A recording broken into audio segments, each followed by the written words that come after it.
put the light right in front of me, and that kind of is in my way of my screen. So, okay. Pretty clear. Sure, nobody. Okay, looks like we are recording. Okay, all right. I want to thank everybody for coming here today. If you don't mind, if you are not a presenter, please mute your microphone. And if you don't mind, stop recording. I will have time between questions to give you time to ask questions. If you don't mind, moving into the chat if you do have a question, and just suggesting that you have a question, and I will call on to you in between questions. And you can unmute your microphone at that time and ask your question. Again, I would like to thank everybody for coming here today. The reason why we are having this is because everybody knows is that this pandemic is very economical. A lot of businesses are struggling right now. So as continuous improvement professionals, we want to be able to give them the tools and the resources to be able to get organizations back on track as quick as possible. This is going to not just benefit one organization, is going to benefit everybody, all organizations, as well as the economy as well. I know, like everybody else, we want to get people back on jobs so that they have the income, so that nobody has to worry about this anymore. And so I'm Valerie Hendricks. I am the host of this. Today's topic, we are going to go over strategic development, strategic planning, Hoshin Kanri. There's several other words that other people and organizations use. And we want to move people from where the pre-COVID-19 strategic development into a current or future strategic development. So that is why we are here today. We have 3 panelists today. We have Sammy, Shane, and Rave. And I will start off with Sammy. If you don't mind, please give me an introduction to yourself. My name is Sami Kagla, and I'm a mechanical engineer first, and then I completed my MBA degree, and I'm also a Six Sigma Green Belt. I worked in various industries in various positions, including automotive, aerospace, pharmaceuticals, heating and ventilation, and some construction materials. And I've been held positions as quality assurance engineer, metal chief, factory manager, general manager, managing director, and all the positions I had has always had some sort of continuous improvement actions into it. So I've been a change agent since I finished my university. I'm a true believer of customer satisfaction, and I believe that's only possible with implementing lean or similar continuous improvement actions. And that's why I've been doing the same sort of thing for the last 25 years. Okay. And there is only one quote that I always believe and always directs my life in professional life, which is the Henry Ford. Says, whether you think you can or whether you think you can't, you're absolutely right. So that's the dot I'm going to put into my introduction. Yes, yes, absolutely. Either you think you can or you think you can't. Either way, you're right. That is so true. All right. Shane, if you don't mind, I would appreciate an introduction. Yeah, hi, I'm Shane Wentz, born and raised in Ohio, currently live in Tampa, Florida. My wife, Susie, and my son, Tommy. Started my continuous improvement journey actually in the Army about 13 years ago. Got the opportunity to go through Lean Six Sigma Black Belt training. Fell in love with it, really liked it. I was kind of always that fixer anyway. Got my certification, did that for a while part-time, then got the opportunity to go through my Master Black Belt certification. Did that, and then once I left the Army, worked in various CI leadership roles in companies like Siemens, Nike, eBay Enterprises, and then currently I'm with a company called EFI, Electronics for Imaging. And then that's my day job. And then also about a year ago, co-founded a Change in Latitude Consulting, where we offer continuous improvement training and coaching, project management coaching and training, as well as basically your average business consulting for companies. So firm believer in continuously improving processes by leveraging the subject matter experts, which are the people that do it every day, the employees. Also a firm believer in being flexible in your approach, which I think we're going to talk about today. So happy to be here.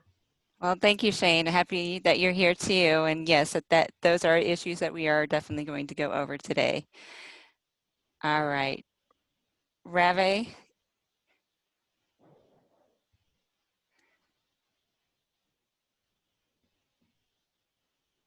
Ravi, are you there? Yeah, I'm here. Okay. Yeah. Hi, all. Shane, Sammy, Paul, and Valerie, thank you for inviting me for this session. I am an industrial engineer working out of New Delhi, India. I did my graduation in industrial engineering from Bangalore, the city of Bangalore in India, south of India.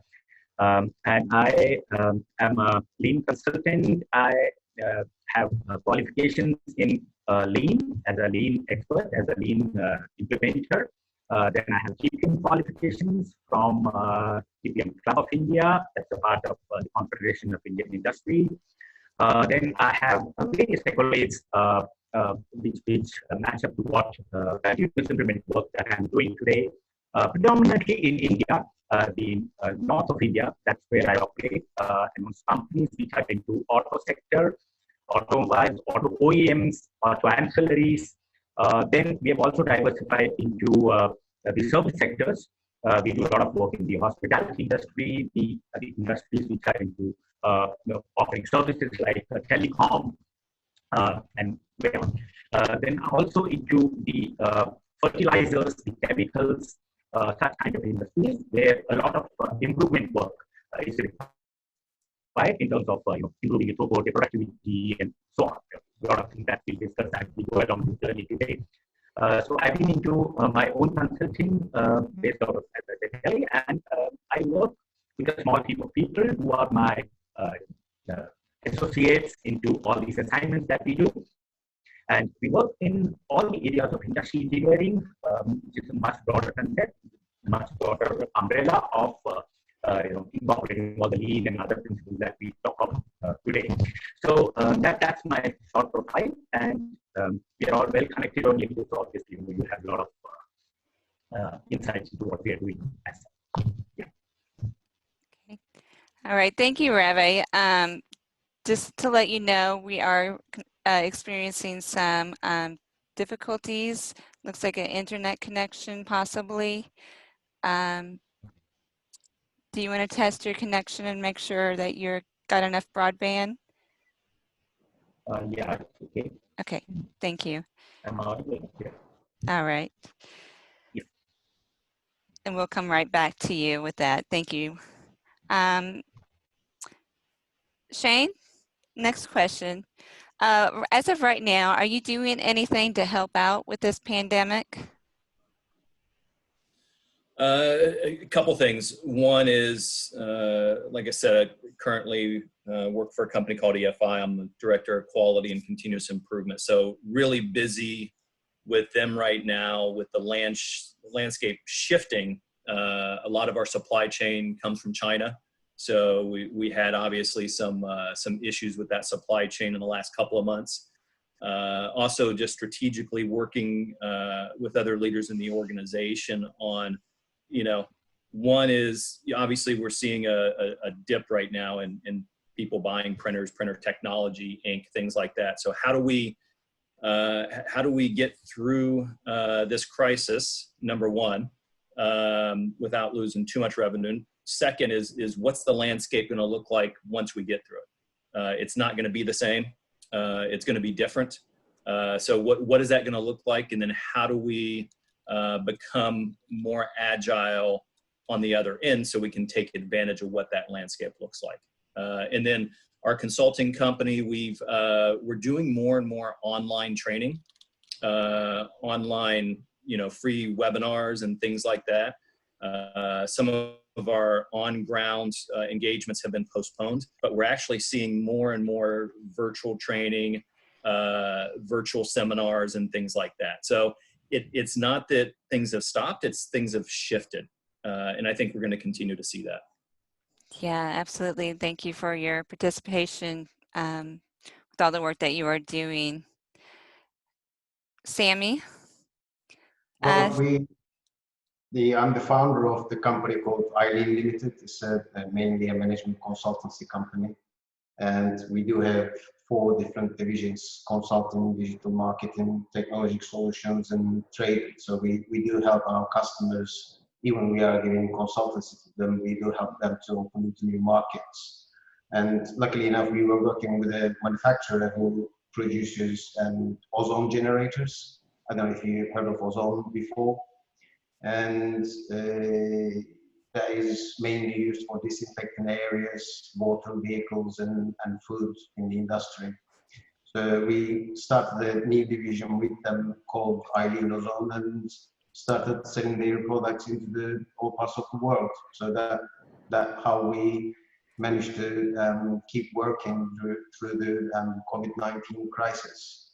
And also we do have our technology arm is working with a company called WeSite. And that is something like Zoom, but it's a bit more features to it, such as you can have a 3D model and bring everybody online to talk around the 3D model or project, and you can make arrows, comments, and everything else on the project. And also it can connect through the smart glasses to help people on the service engineers. So the professionals doesn't need to go to other companies to help them when there is a problem with the services. So on top of that, on the consultancy side, of course, we are doing some online advising to our existing customers, and new customers are coming on board for taking some advices from us. And we are still busy with that. I'm sure you are busy, definitely. And the use of technology, especially when you're now working at home, I'm sure you're getting a lot of demand for that. Okay. Reve, if you're there. Yeah. Okay. All right. What are you doing right now as far as work to help out with this pandemic? Yeah, of course, as we all know, it's been really hard hitting.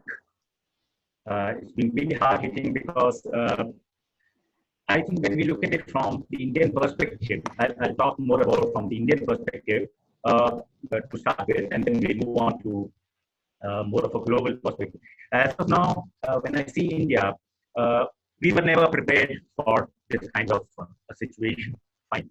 So there have been upheavals, there have been issues which are bound to come up, of course, in the coming days. But then, as of now, most of the things are shut down. We don't have any economical work at the moment going on. We don't have any on-ground resources moving about. So obviously, the pandemic has hit us very hard.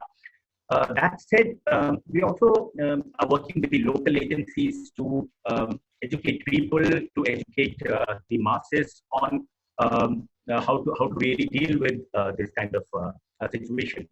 And then also looking at the industry, we are advising few organizations on a much broader spectrum on what they should be doing once the pandemic is in control.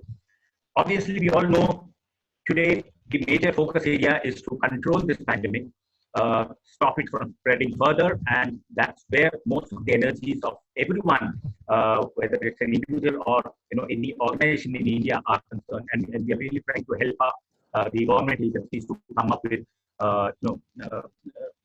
probably all the medical aids, all the kind of backups which are required to help people to overcome this, which is the first and foremost focus. all the damages that may come up as a result of this pandemic would be a second option. But then, yes, we started working on that as well.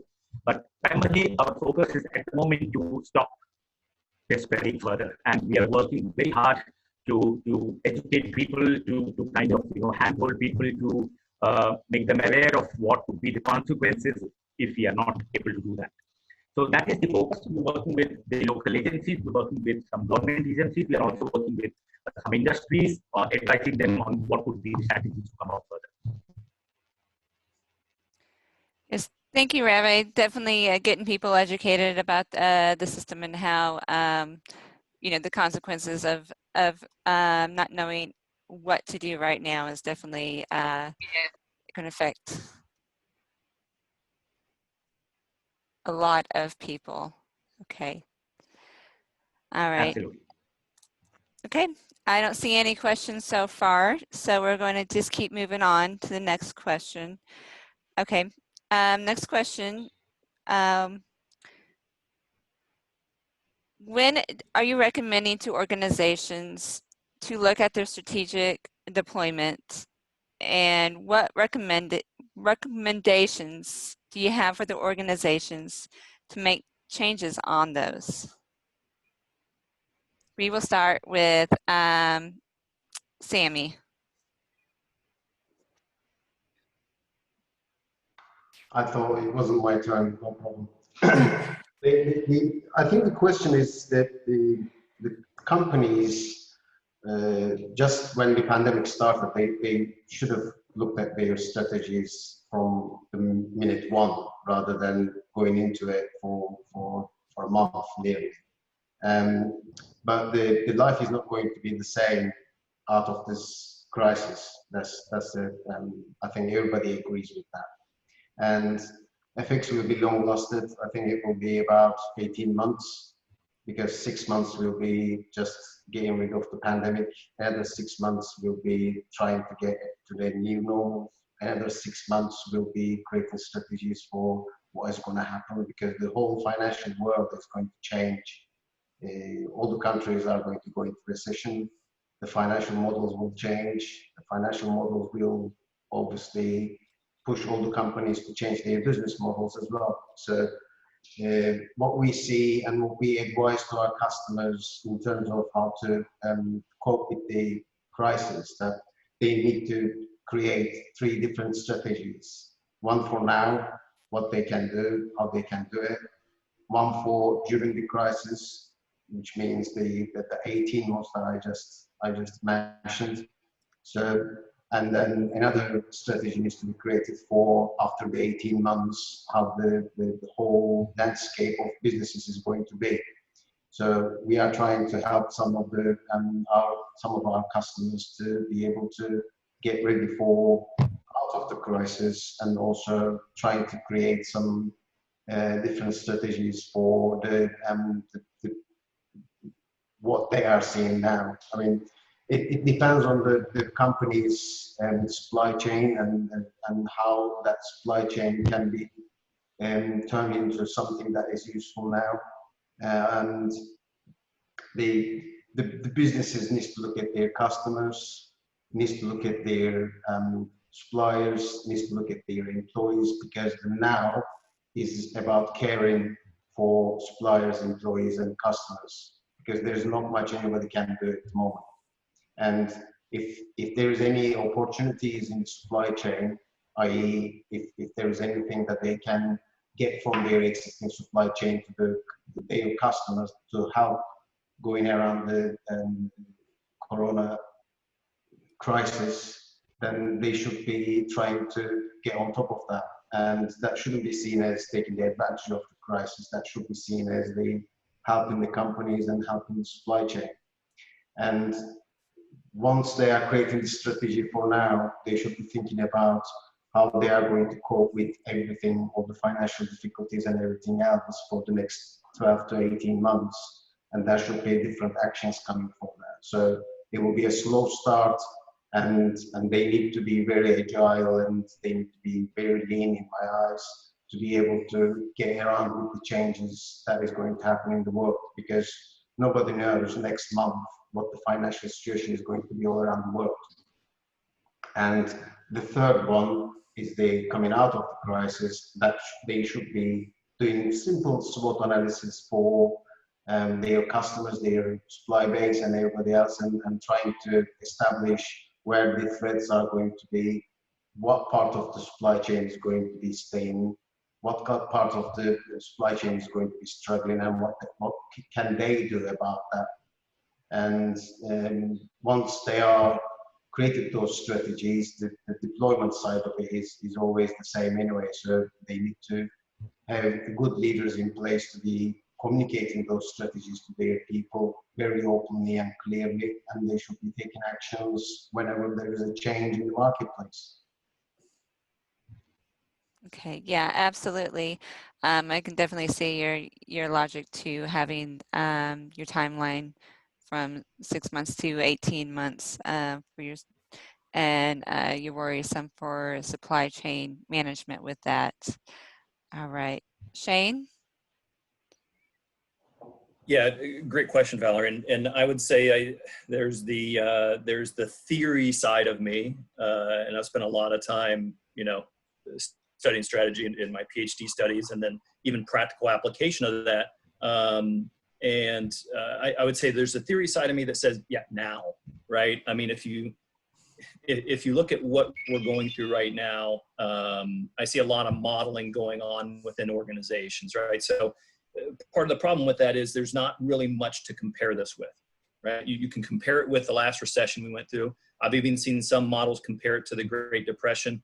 I've seen some models that are called draconian or draconian plus. But I mean, it's really tough right now to tell. And then, what's it going to look like coming out of it? Is it going to be a U shape, right, where we go down and then kind of slowly come back up? Is it going to be more of a V where we go down and right back up? I don't think so. Is it going to be an L where we're down and then we go like this, which is more of your depression or recession state? Or most of the models and discussions I'm hearing now is more like a W, where it's gone down, it's going to go up, down, and then back up. So there's once again, the theory side of me that says you need to start that planning now. However, the landscape's going to change. I mean, some of the competitors you brought up, absolutely, but some of the competitive landscape that exists now is going to be totally different when we come out of this. There's going to be some organizations that just don't make it through to the other side. There's going to be other organizations that take advantage of this. They've got the cash to do it, where they're going to go out and look at acquisitions, right, or mergers to grow.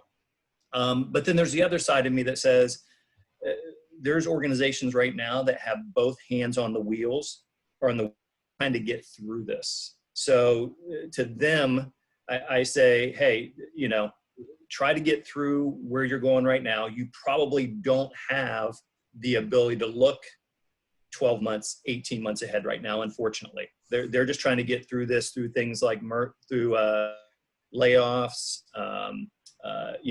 through cutting people's pay, making adjustments and doing different things like that, just to try to keep the business afloat. So to those organizations, they probably don't have the resources or the time to really look up to that 12 to 18 month threshold.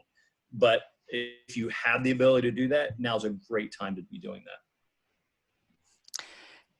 Thank you, Shane. I appreciate that. And I definitely do agree. I think we're going to see a lot of more organizations, like you said, have both hands on the steering wheel, just trying to survive and make it to the next day. And I could see like some of these Hoshin Kanri or strategic development being put maybe on a whiteboard where maybe daily it's changing or weekly it's changing. It's not set in stone like you would a normal strategic development or Hoshin Kanri, which is done yearly. So definitely great information, Shane. All right. Rave? Yeah. Well, my views are, of course, very similar to what Sami and Shane have already shared. My perspective on this would be, in addition to this, see, whatever happened now, see, we were running organizations on a certain level with a certain system, with a certain direction, and on a day-to-day. All these things like strategy, planning, deployment was all happening, but we suddenly had a break. Okay, so this came in and it abruptly finished the, I mean, it kind of upset the apple cart. So we have stopped all operations. Okay, so today, if you look at redeveloping the strategy which we left in between of maybe while the wheel was running, there was a break to the whole system. Uh, the strategy part of it, like what we're going to discuss now, is that the strategies are different. And it's not going to be what it was earlier. The directions are different. New things have come up. New challenges have come up. There are a lot of things on the HR front. There are a lot of things on the supply chain front.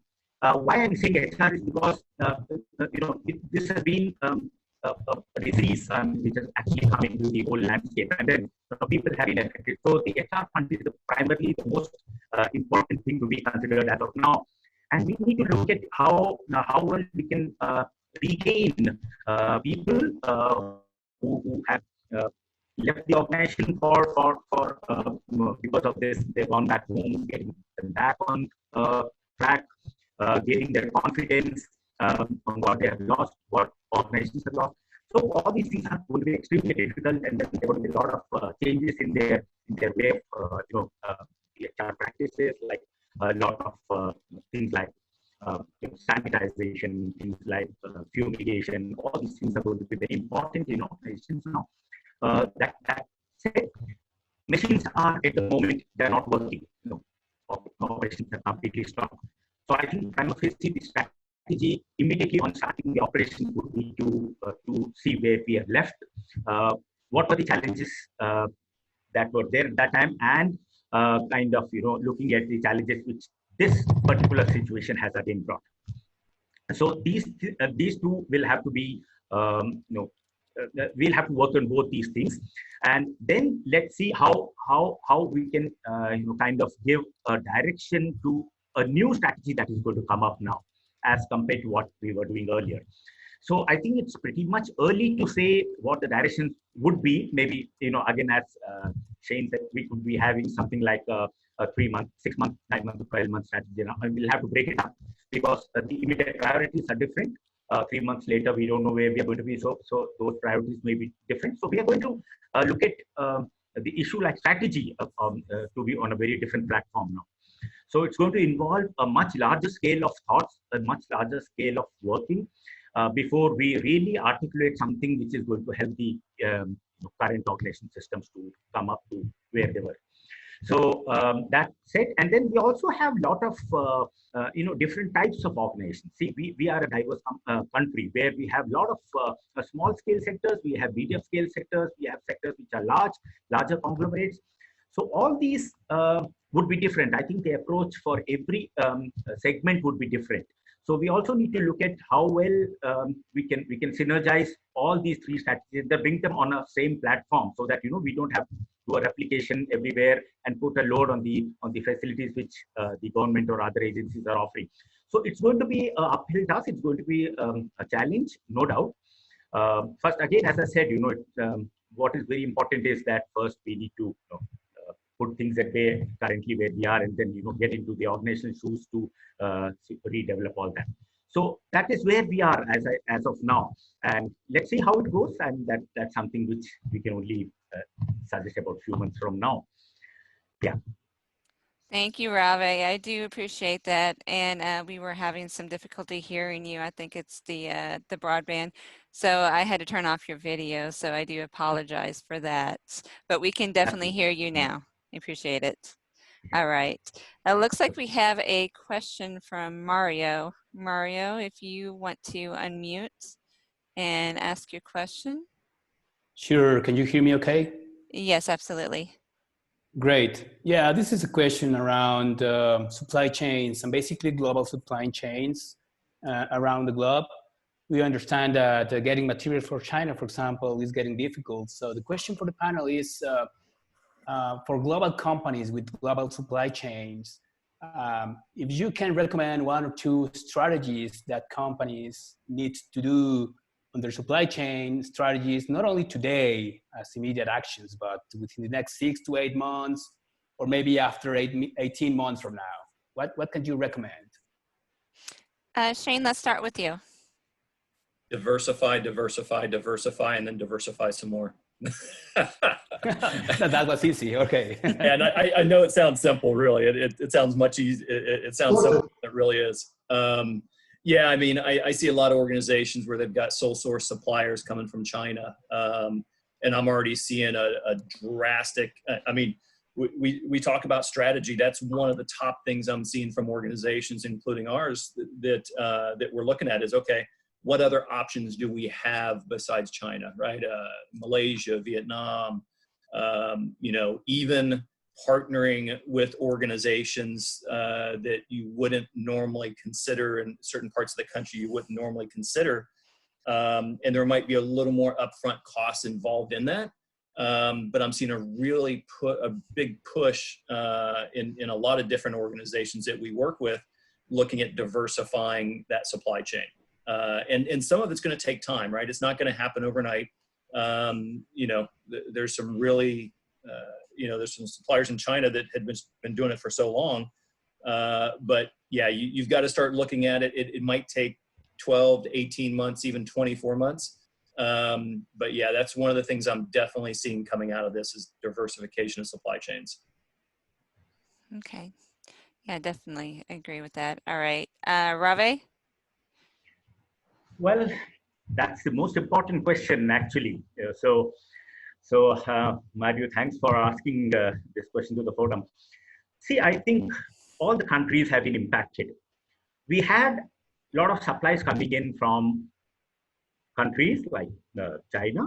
We have been having supplies from countries like from Europe. Maybe I mean it's been a very open platform. You know, we have never really worked on anything like this happening. So all the countries are affected to some extent. So possibly, you know, they would be revisiting their own models of how they outsource their material now. Who all are going to be their customers, and vis-a-vis what we people are going to buy from them. So I think there's going to be a big change. Things will have to be, we'll have to revisit all that. I think it's going to take time. As I said, it's going to take at least starting with the initial, once the damage is under control, and the 3 months to 6 months to start with planning on all that. And then we understand what kind of customer relations, what kind of you know, the entire supply chain. I mean, I will talk about anything that you're sourcing or anything that you're getting from any of your outside vendors. Everything is going to be impacted. Obviously, you know, it's going to be important for each country to look at its own model and then work out you know, kind of a model which could be, you know, suitable to everyone, because, you know, we are a global world. So globally we are, everybody is exporting, everybody is importing. So it's going to be obviously, you know, a challenge to revisit all that. And understanding first where you know what we need to do. That is most important. So as Shane said, strategy is of course something which we'll have to devise quickly, and we'll have to work on that very quickly in the next few months once this you know, settles down. So that's important. We need to, obviously, you know, there'll be challenges. So we have to. I won't say diversification alone would be a solution. That could be one way out, but then. Apart from that, we also need to see cost-benefit analysis, SWOT, and, you know, many things which we need to see what we can make in-house, what we can outsource. All that is going to have a rethinking as far as what I see. Rest, of course, as time will tell, and as we work with industries, we'll have more, you know, information on this. Okay. Sounds great. Thank you, Ravi. Sammy? Well, I've never been a true believer of keeping the supply chain so far from the base anyways. When I was running companies in the UK, I always kept my supply chain very close to myself, and I never bought anything from China. I know it's hard these days because of the price levels and everything else, but I think there was already a problem with keeping the supply chain coming from China, but the crisis actually amplified the problem. And that's why I think going forward, most of the countries are trying to bring everything to their own base. And if the company is powerful enough, they should try to establish some capabilities for making it themselves.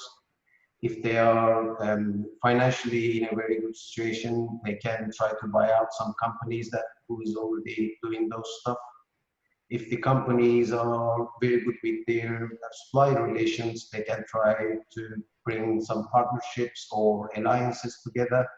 So even if you are getting stuff from China, if that Chinese company is part of you, then you wouldn't see as big as problems that you are seeing now. But if you are relying on a company which has their own strategies and have no care about what you are doing, then the supply chain is going to fail. It's through this crisis or without this crisis, those supply chains cannot compete for the customer satisfaction anyway. So if you have the money as a big company, you should try to buy a company or try to create an alliance with a company to make that supply chain work.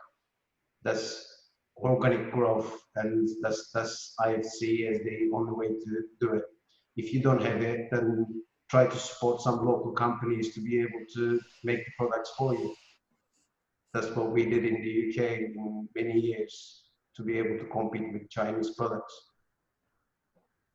Yes, great point, Sammy. I was actually going to ask that question. If you all believe that, you know, the more that Demian talked about keeping your suppliers as closest to you as possible, that way you have more control over your suppliers. If that was something that you were going to see as a possible future for organizations to do, is keep your suppliers closer. And along with that, I had another question along with that. I can't remember, but I'll remember it later. Sean, what do you think? Do you think more suppliers are going to be closer?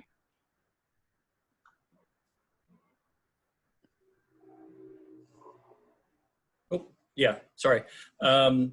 Yeah, definitely. I think if you just look at the, you know, so besides just COVID-19, look at like oil right now, right?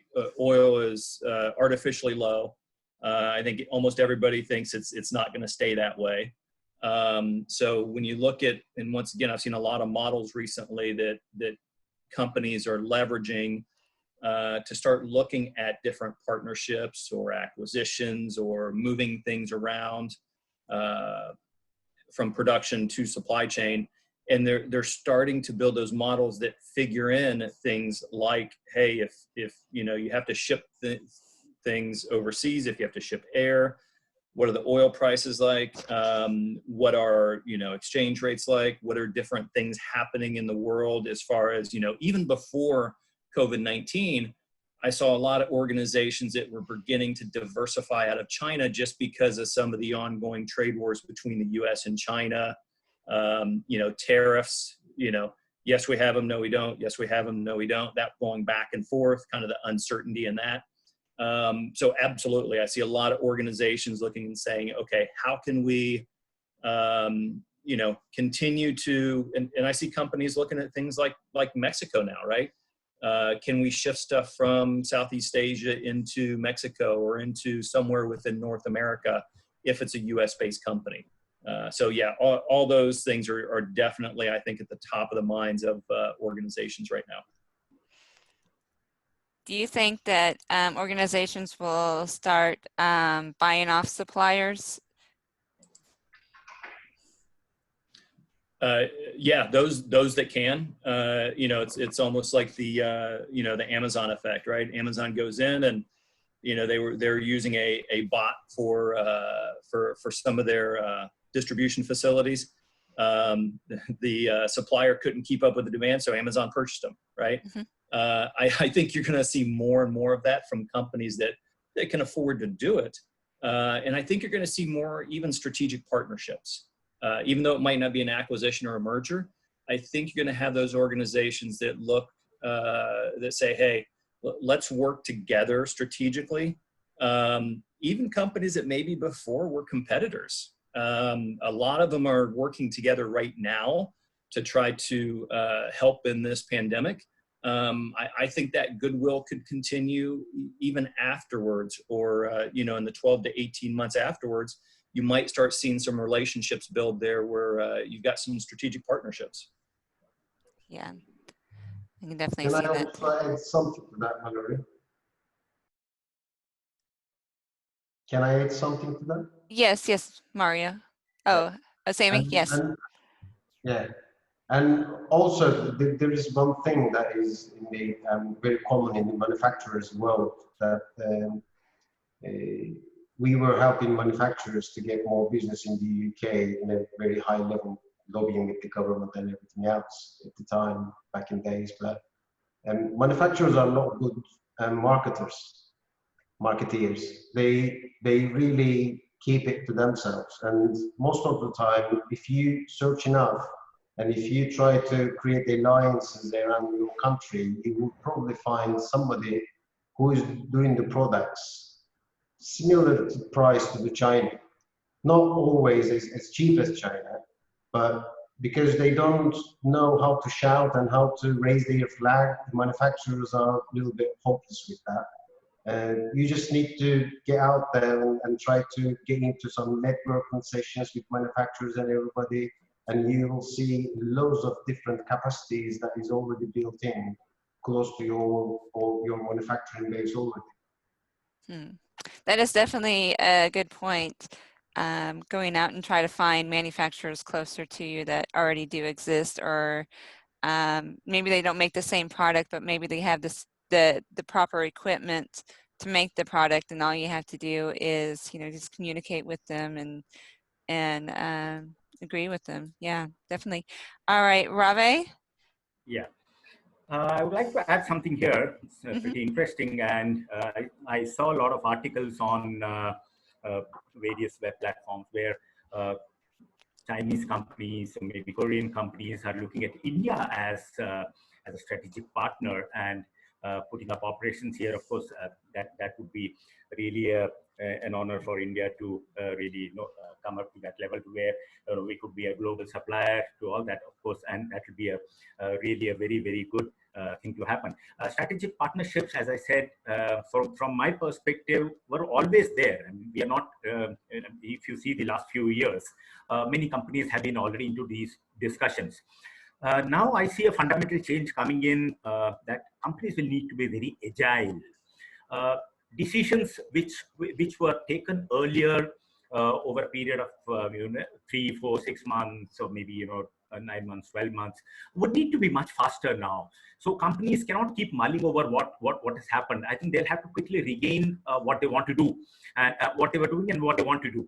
So if partnership was there for a benefit for both the companies, for both the organizations, yes, it has to be really taken forward quickly.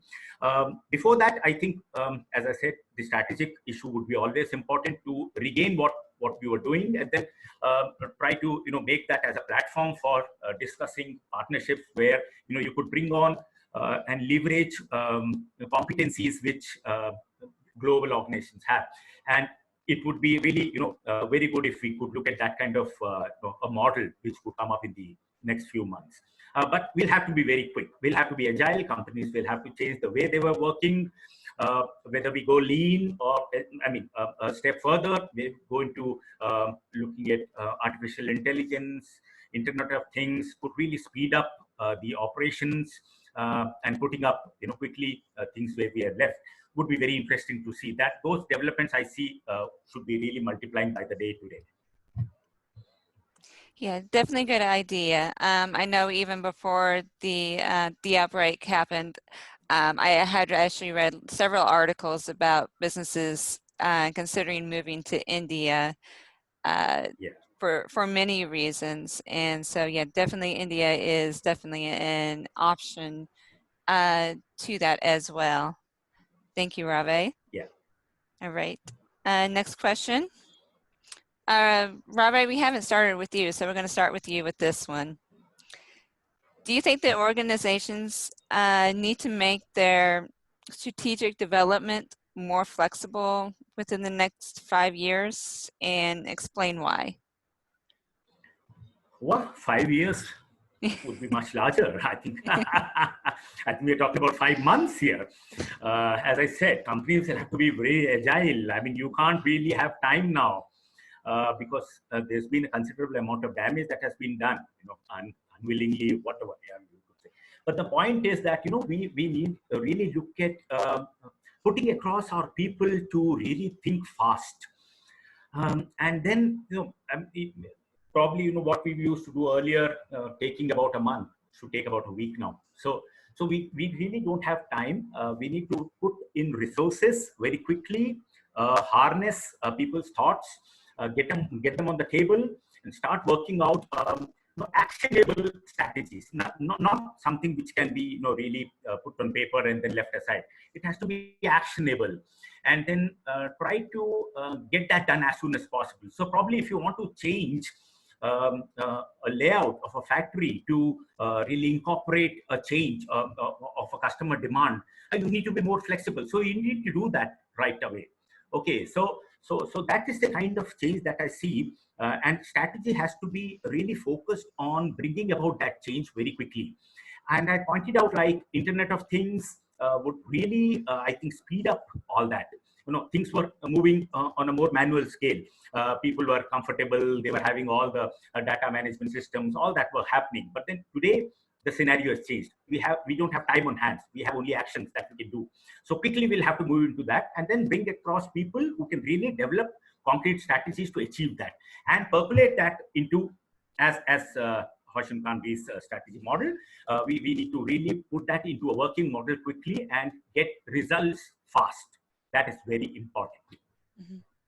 Yeah, definitely getting those results as quick as possible. Thank you so much, Ravi. And Sammy?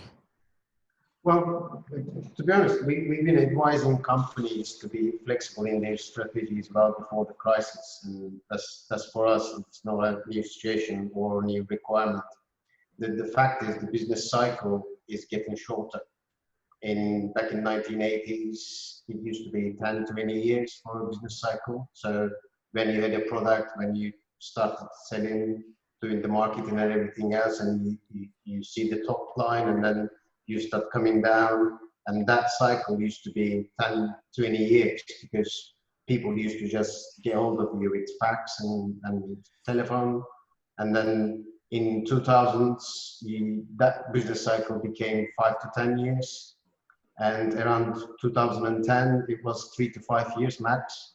So people were creating strategies for 3 to 5 years, long-term strategies. But now, 2020, we are talking about is the business cycle is no longer than 6 to 12 months. And if you look at the whole Fortune 500, more than 70% of it is not there anymore. And probably within 10 years going forward, they are going to be ever changing again.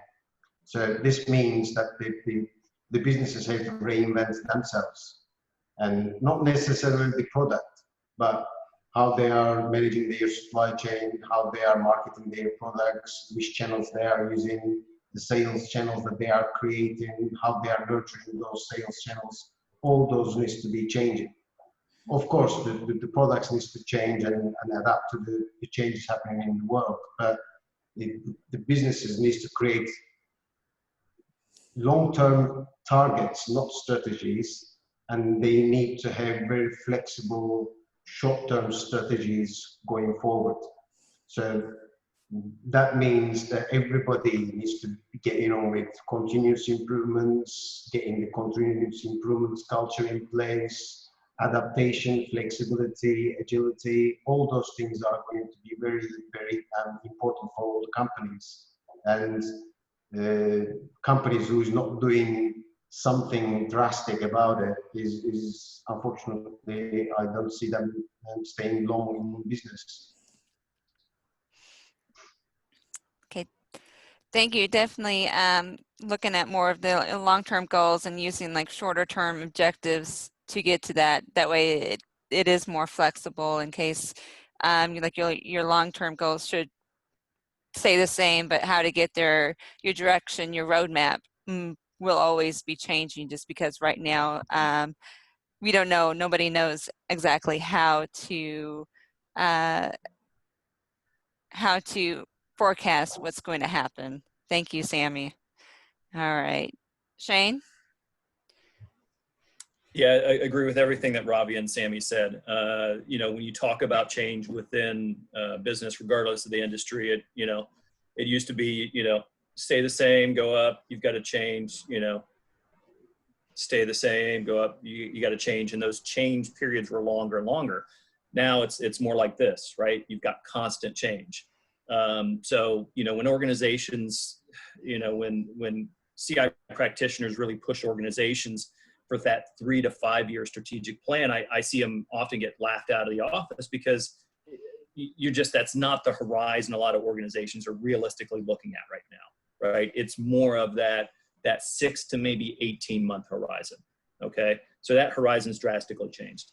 The other thing I will add, though, is you have to be more flexible. The horizon has changed, but I do see some organizations that are starting to skip steps within the traditional Hoshin Kanri. I see some that are like saying, well, we've got to be faster, so let's just skip the catch ball, right? Mm-hmm. And that catch ball is so critical, that top down, bottom up, back and forth is just so critical when you take that organizational vision or strategy, and then you're working it down to get those actual action plans. So I would encourage organizations, do not skip steps like that and think, well, let's just be more directive in it. Here's our strategy, bam, filter it down and go.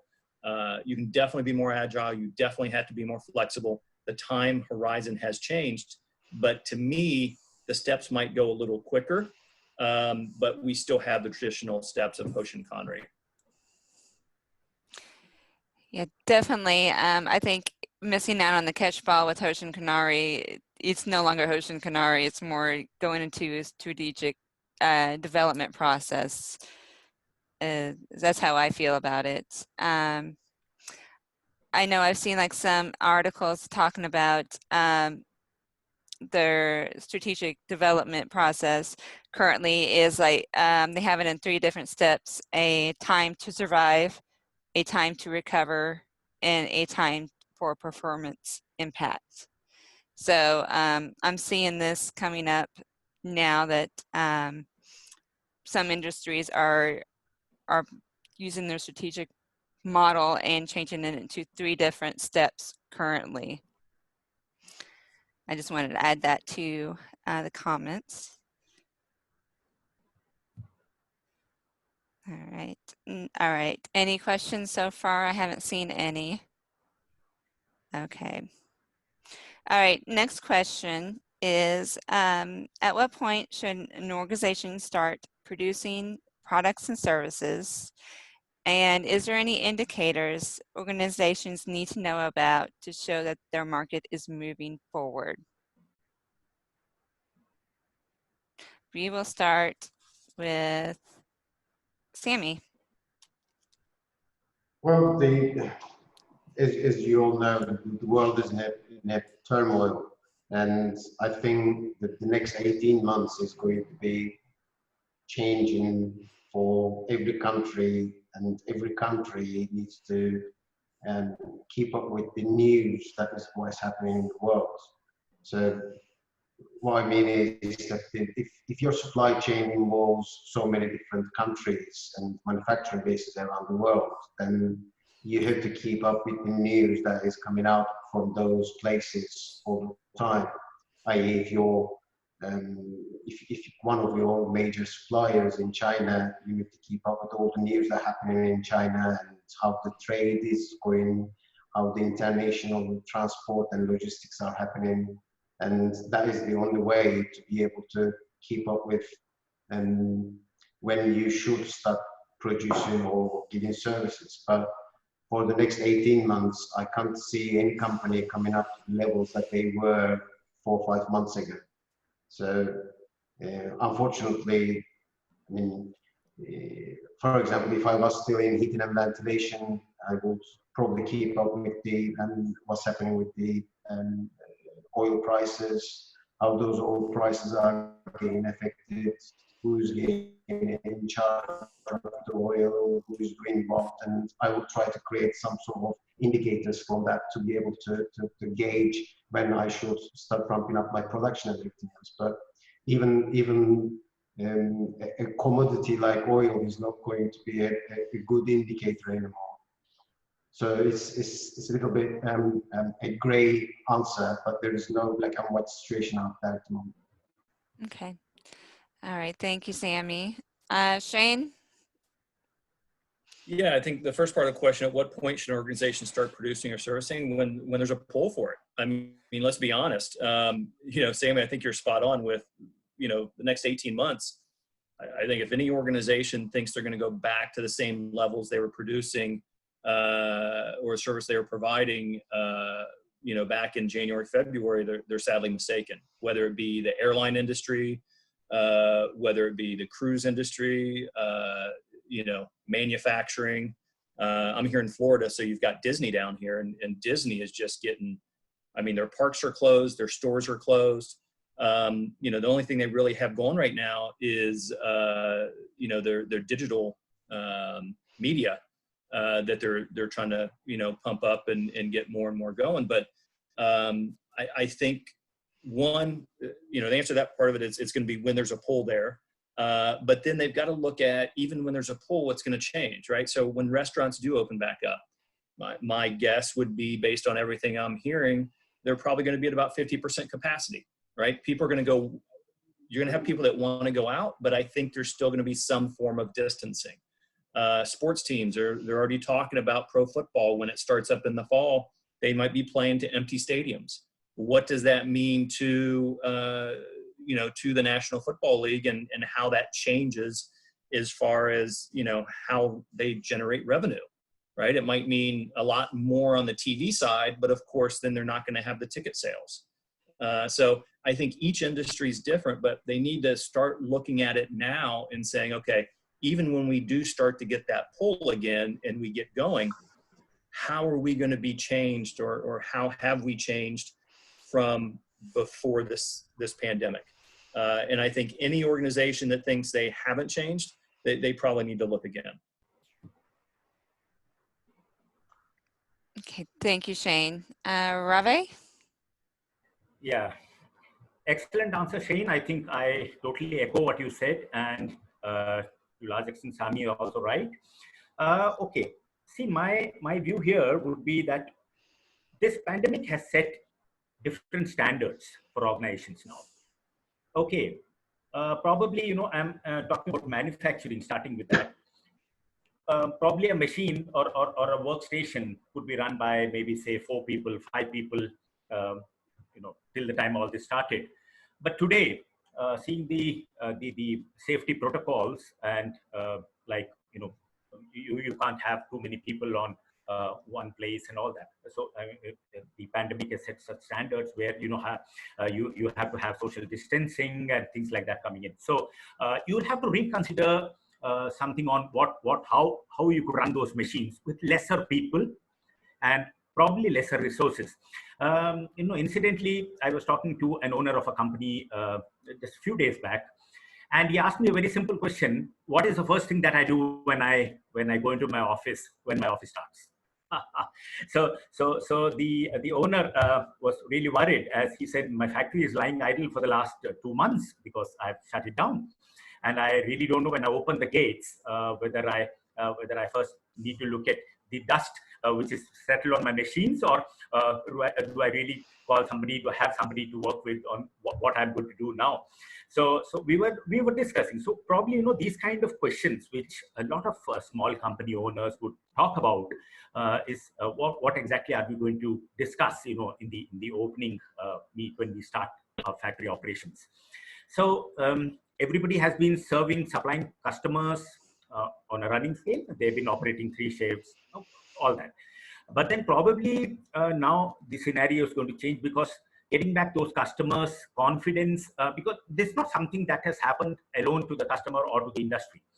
This is something global. So the customers would be really a bit confused as to what they were working on earlier. Probably, some of them had bought a car on a loan. Okay, so where do they stand? What happens to the installments over the first 3 months? So, all those commercial aspects would also be important, because when you talk about OEMs, they're bigger vehicles customers are buying, products. So all those are not really out of cash purchases. Most of them are related to government mechanisms like loans and all that.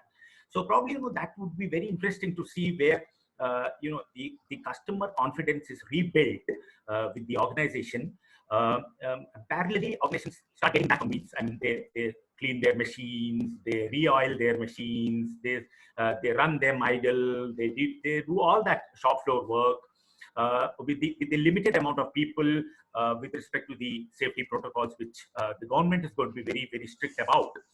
So that is very importantly going to come up, and they have to practice all that and accommodate all that within the shift. What is very interesting to see here is a lot of things need to be worked out on how they're going to really accommodate the extra work that is going to come in, extra necessities that is going to come in, and extra conditions which the government is going to really impose now, because this is not something that may end as of now. So probably we'll have to continue with all this for quite some time. And then they start producing when they know where what customers have been left, where they were earlier supplying, trying to get back the relationships, trying to get back from where they've really lost out. So I think it's going to be a complex model to start with, and we really don't have answers as of now. Probably, the initial work would take as little as 3 months to see where they stand. And then, here in India, we have a lot of support coming in from the government agencies. So that is one great point, which is really boosting up the confidence of small manufacturers and service sectors. So that probably will have a lot of weight as it comes in the coming days to regain both the manufacturer as well as the customer confidence. So I think it's going to be a wait and watch situation, and let's see how it goes over the next 3 to 6 months. That's my take as of now. All right.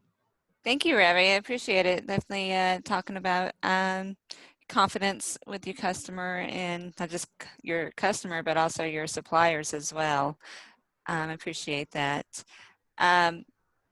I know, just to add on to that, I will be speaking with a professor who uses control charts, who actually uses control charts. He's used them with his government to help with the pandemic, yeah. And he's going to be talking to us on Monday about using control charts to actually help organizations with this.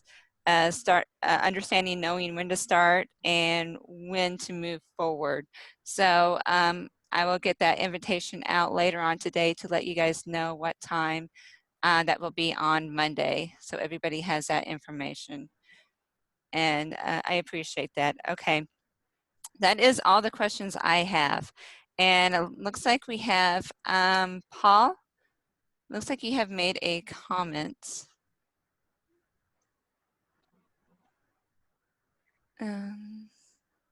Yes, would you like me to grow the comment? Yes, please. Okay. Yeah, so this is from my perspective. I've been involved in continuous improvement for well over a decade, and I've spent just over 2 years running my own business, helping primarily manufacturing organizations. And I tend to target plant managers and operations managers.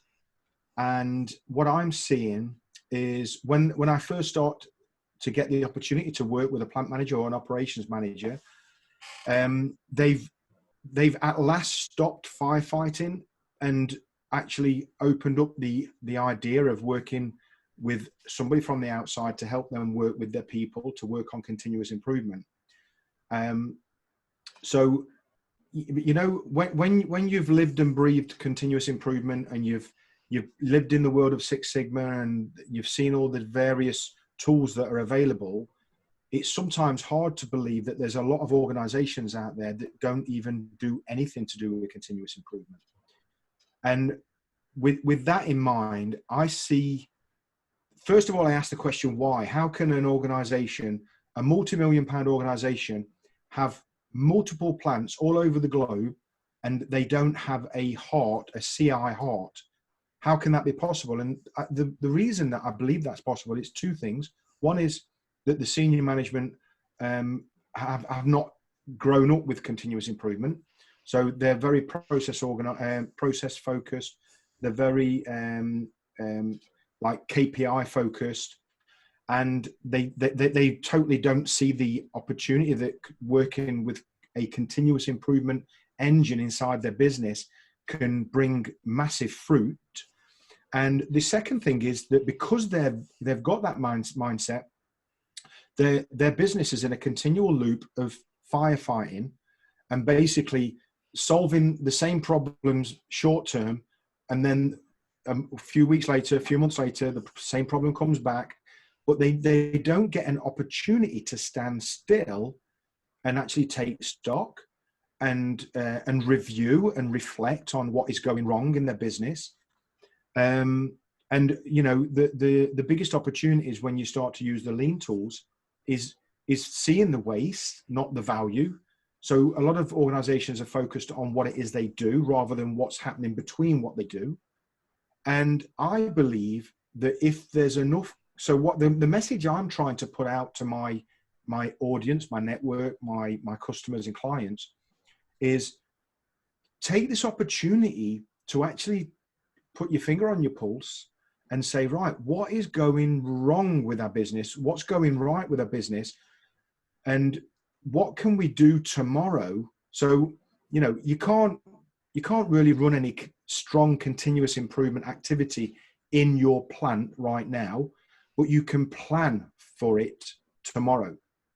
And so what I'm doing is, and I've done this, two of my clients are already on board with this, and I've got some work going out into India. Hopefully that we're actually planning that penciled in for July, August. So I've sat down with that guy virtually and his team, and we are planning some value stream mapping. We're planning some Kaizens, and that's all penciled in to happen in July, August time, because he can't do anything right now. And I'm not going to trouble him by trying to give him some activity to do right now. He's busy doing his HR. He's busy getting his employees furloughed. He's busy trying to hold his business together.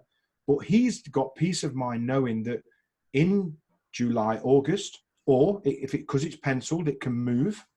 He's got a plan that when he goes back with a continuous improvement engine started up. I've got another business more local to me in the UK that's doing exactly the same thing. In fact, the company that I'm in the UK, they want to take one of my workshops based on Plan, Do, Check, Act and the A3 model. They want that workshop, and originally I was going to be delivering it across Europe with his teams, but now he wants me to deliver it virtually. So I'm actually going to deliver some real work, webinar style, with a team of 10 of his employees scattered over Europe. And so we're going to try that. But I think the main thing is that companies being able to stand still, because what stops a company being able to embrace continuous improvement is that forever firefighting mindset. And to convince them to actually think about planning a strategy of continuous improvement in the after days, I think this is something powerful.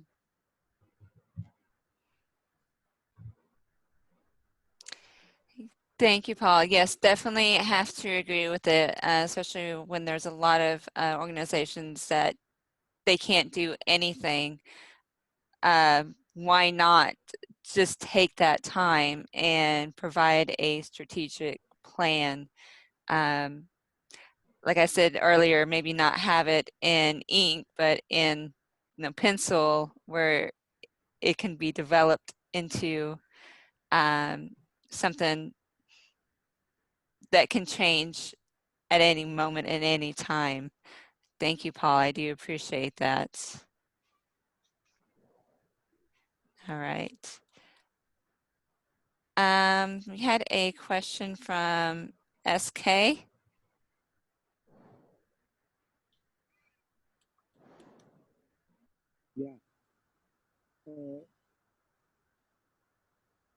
It was in my chat window. Can I speak? Yes, you can speak. Yeah. The question was there in the chat window. We lost it in the first session. What was that again? We can barely hear you.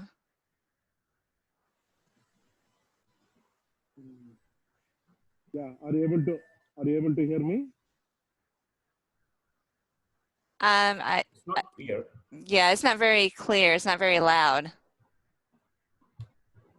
Yeah. So my name is Saravana Kumar. So I'm basically a business excellence and operational excellence consultant and trainer.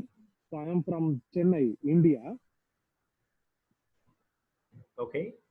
So we work with small scale companies and micro companies in India.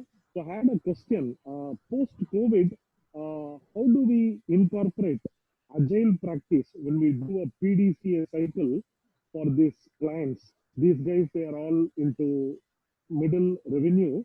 They want to improve their top line and also save their bottom line. They are into manufacturing, trading, and the services. So how do we incorporate agile when we do a PDCA cycle?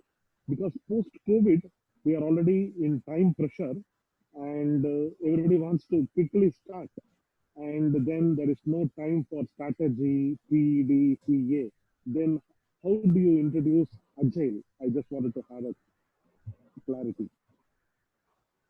Okay. Thank you. Okay. So what you're asking is, post the COVID, how do you perform the PDCA when your business should be worried about the revenue and bottom line, but you still need to have those Yeah. improvements? Yeah. Okay. All right. Let's start with Shane. Yeah, I actually see the two go hand in hand. Even having discussions, we're having discussions with organizations right now that are, it's an interesting discussion because it's on one hand saying, well, we don't feel we've really got the time or focus right now for continuous improvement activities. On the other hand, the reason we don't is because we need to focus on, cost savings. I kind of chuckle a little bit and I'm like, the two kind of go hand in hand. So, what we're seeing is let's call it not a modified PDCA, but going through it much quicker, right? So, organizations, they need those savings now. So whether it's finding, looking at it from a supply chain perspective or looking at inventory levels. I mean, right now, cash is king, right? It's all about liquidity. It's all about, the cash that you have on hand. So where can you within the organization find those opportunities for more cash? One of the big ones I see a lot of times is inventory. What are your current inventory levels? What do your turns look like? Are you looking at, obviously, you're probably going through a cycle right now where you're not producing or providing as much service as you were before. Has your supply chain focused on pushing out those purchase orders? Or are you continuing to purchase like you were based on your AOP or based on what your forecast was, just with the understanding that, well, we'll shut that valve off at some point, but we want to make sure we have plenty on hand because we're going to really ramp up quick when this is over. We've already talked about the fact that's probably not going to happen.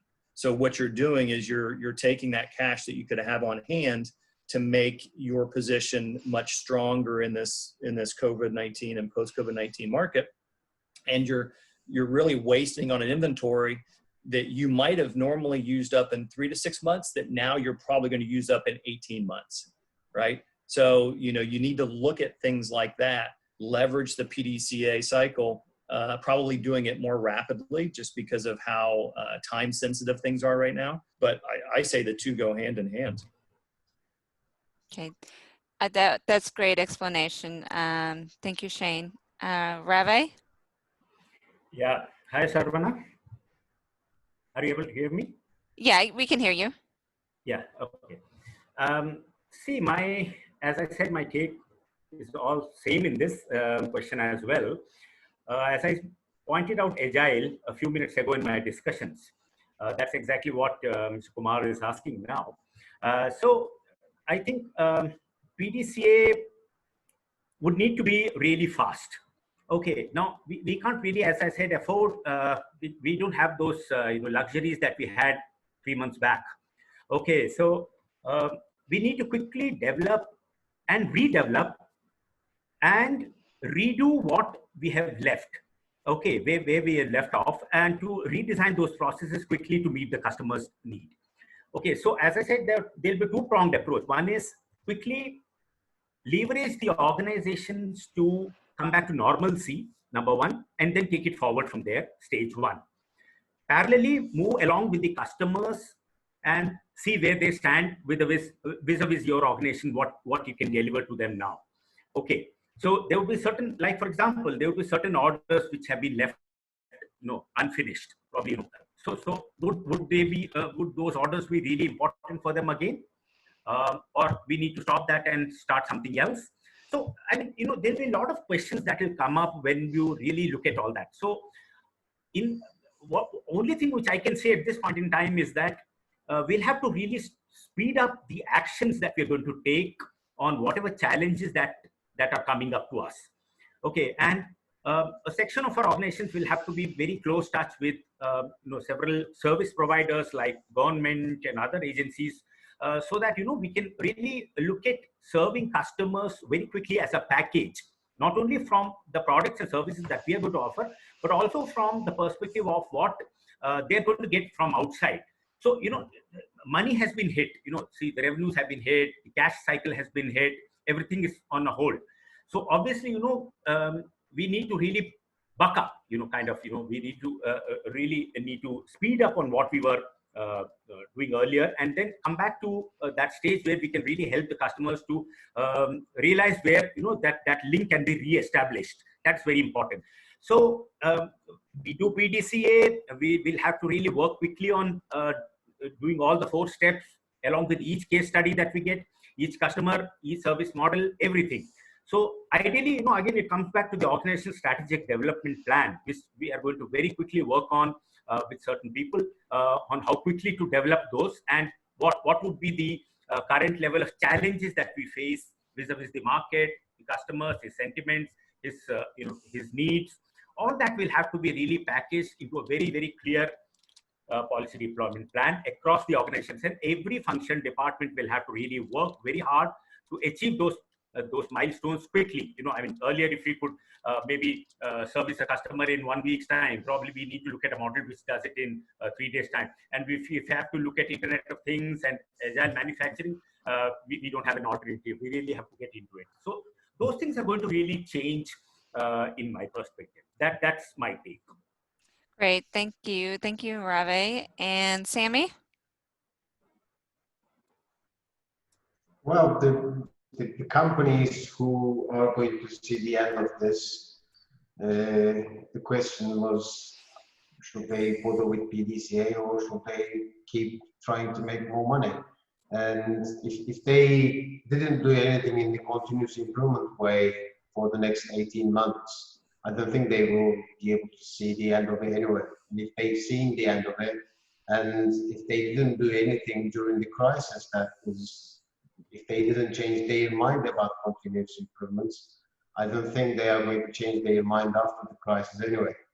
So it's about the company's culture that is going to put their focus on either on continuous improvements or keeping the business afloat. And those companies who are actually having the culture of continuous improvement already, they are taking the time for training their people, they are taking the time for establishing new capabilities within their teams, and they are trying to get ready for when the things are moving forward. And those companies who are not really interested in continuous improvements, I don't think there is any argument that we can win against them saying PDCA is more important than they making the money at the moment. And unfortunately, that is actually a problem all around the world. And I've been to some of the Fortune 500 companies, and believe me, they make so much money, but they don't really know what a continuous improvement is. And they just try to pay lip service to their strategies and try to keep the nice charts and everything else. But when it comes to actions, they are not really taking it.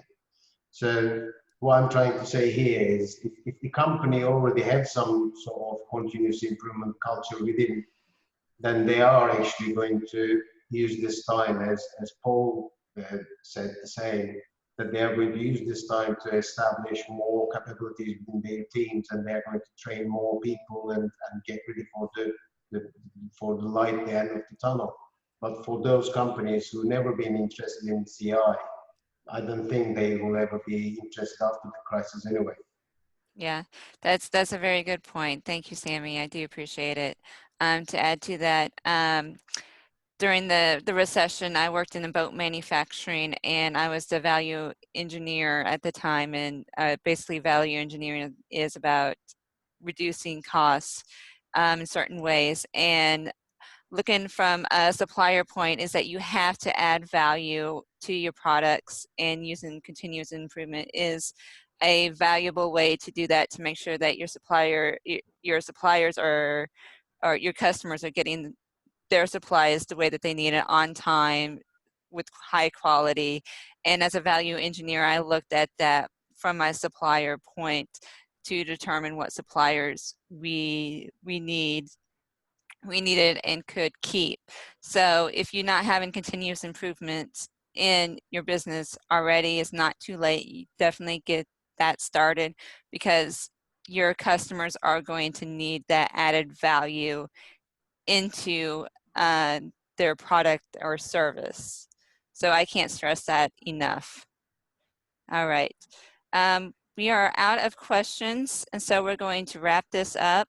I know Shane said he needed to leave. So Shane, real quickly, could you give us ending argument?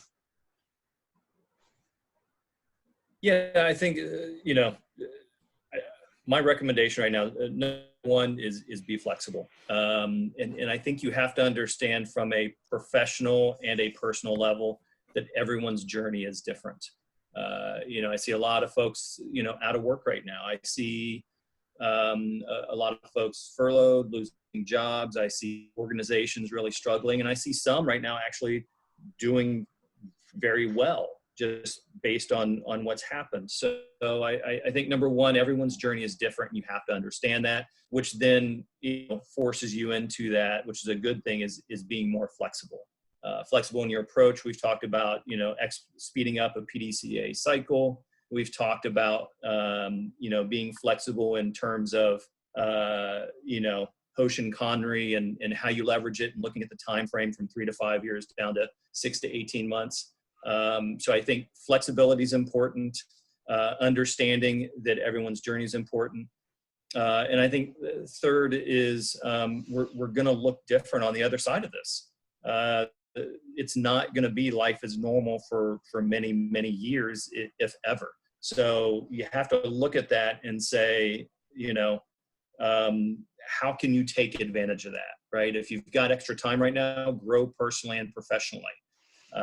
Attend these webinars, take classes, read books, enjoy time with your family. I'm normally on the road 80 to 90% of the time. So the fact that the past 8 weeks I've been at home, spending time with my family, it is just absolutely amazing. So, there are bright spots, there are things you can take advantage of. But once again, when we come out on the other side of this, life's going to be different. Embrace it, and try to be that value add to organizations and to people in your life. Thank you, Shane. I appreciate that. I know you're busy, so if you want to get off of here, you're more than welcome. Thank you. And Rabbi, ending arguments? Well, we've had a very interesting discussion, and very good points coming in from the expert panels and some of the people whom we were in touch with on the chat, as well as from the forums. So two things which are very important here is organizations with a continuous improvement culture, as Sami pointed out. are really going to take the bull by the horns very quickly. That's very important. Culture, the word culture is very important. And I think a lot of things will have to be done to improve that, because, people will still have the same mindset when they come back to work, with a lot of shocks around the corner, with a lot of, negative feelings, or maybe probably, they could have a lot of depression of, the time that they've spent outside the factories of all that, all the time. So that culture setting and bringing people morals back on work for a much faster work profile now is going to be very important. So that was a great point which came to my mind, as Sami said. And companies with continuous improvement culture, who really have that culture built in, are really going to do the turnaround very quickly. That's a very important thing. Companies will have to really appreciate that and bring that to work very quickly. So that's very important, and that's where I look at organizations really, who are going to take the lead in coming back out of the red very quickly. And rest of the things obviously will be, there. And each challenge as it comes along, the team will handle very quickly. And I hope, we really come back very quickly to where we were. Yeah. Thank you so much, Ravi. I appreciate that. Sammy? Well, all I can say is that we are all CI professionals here, I think, and the only thing we can do is just try to keep it simple for the companies out there, and just to let them know that the continuous improvement doesn't really cost them quite a lot of money. Some companies do think that for continuous improvements they need to make so many different investments in their business, but actually it's a very small move that is going to make them so much effective in customer service and customer satisfaction. So all I can say is I don't think there's any argument about CI in this panel. I think it's just we need to see how things are going to go during this crisis, and I wish everybody a very, very good time with that. Yes, thank you, Sammy. Appreciate your words. Okay, that will end this session for strategic development after COVID-19. Again, on Monday, I will be talking to a professor who uses control charts to make the unpredictable more predictable. So look for that on LinkedIn. If anybody's on here on LinkedIn, my name is Valerie, V-A-L-O-R-I-E, Hendricks with an X. So it's spelled like Jimi Hendrix. And that's how you can reach me. This, if anybody, Sammy, do you have a way for anybody to reach out to you if they have questions? Well, I just put my contact information on the group chat. Okay. And my email is there, my phone number is there. You can even contact me by WhatsApp or whatever. Feel free to contact and ask anything you want to ask. No problem. Great. Thank you so much. Ravi? Well, of course, there's nothing much left to add. Of course, I'll be in touch with all of you as well. And anybody who wants to contact me, of course, my credentials are available. And I hope this discussion has been really important for everyone to realize what are the next steps. And I think we should have more of such interactions, which would really help the forum and the world to speed up on their improvement practices. All right.